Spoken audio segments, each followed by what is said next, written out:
Cavaillon, Haiti, August 19, Reuters. Haitian officials slowly tallied the dead and disappeared in remote villages on Thursday, after the toll from last weekend's devastating earthquake passed 2,000 and Prime Minister Ariel Henry warned the Caribbean nation faced painful times ahead. In the small town of Cavaillon, local officials huddled over pieces of paper where they recorded the number of damaged houses, schools and churches in each of the surrounding villages, along with the number of dead and missing. "We think there are still bodies in the ruins because we can smell them from underneath the rubble," said Jean Mary Naissant, one of the officials of Cavaillon, which is near the southern city of Les Cayes, one of the areas worst hit by the earthquake. Haiti's Civil Protection Agency, which coordinates the emergency response, said late on Wednesday the death toll from Saturday's powerful 7.2 magnitude earthquake had risen to 2,189, with most of the fatalities in the country's south, and that the number of wounded stood at 12,200. The poorest country in the Americas, Haiti is still recovering from the calamitous 2010 quake that killed over 200,000. The latest disaster struck just weeks after President Jovenel Moïse was assassinated on July 7, plunging the nation of 11 million people into political turmoil. NL1 and 2 PP0V3, read more.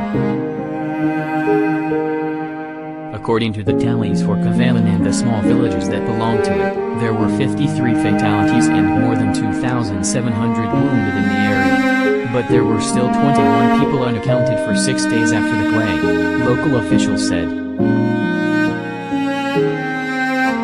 Residents had staged a protest on Monday to demand more assistance to dig out the collapsed buildings, Naissant said, but government help had yet to arrive from the capital, some 180 kilometers, 110 miles, to the east. A village market and hotel nearby were bustling with people when the quake struck on Saturday morning, reducing the area to a great heap of shattered cement and twisted iron rods. Residents had managed to recover 2 bodies from the site, said Jean Mary Naissant, another local official, but the stench that emanated from underneath the pile during the rescue efforts suggested there were more that were beyond reach. Prime Minister Henry said in a video message late on Wednesday that the whole country was physically and mentally devastated. "Our hearts are tearing apart, some of our compatriots are still under the rubble," he said, appealing for the troubled nation to come together at a time of crisis. "The days ahead will be difficult and often painful."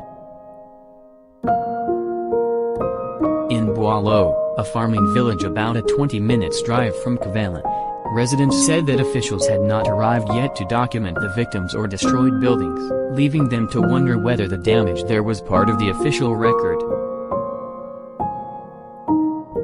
Renette Petithon, a local police officer, stood in the grass outside her partially collapsed home with her toddler daughter.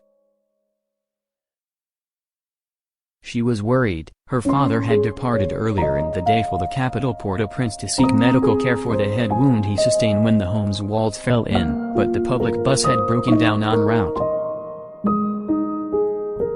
Since the earthquake, he has been losing his senses, having trouble speaking and walking, she said, adding that the family finally decided to send him to the capital for treatment after learning that all the nearby hospitals were full. Several days since the earthquake, scant aid has arrived in remote areas across the country's south, according to residents and Reuters witnesses. In Camp Perrin, another rural town inland from Les Cayes, more than 100 displaced people, including children and disabled residents, were camped out in a field under the cover of trees after their homes were destroyed by the quake. A mudslide from 2 nights of heavy rain earlier this week had partially blocked the main road leading to the area. Any more precipitation could lead to the road being impassable, locals said.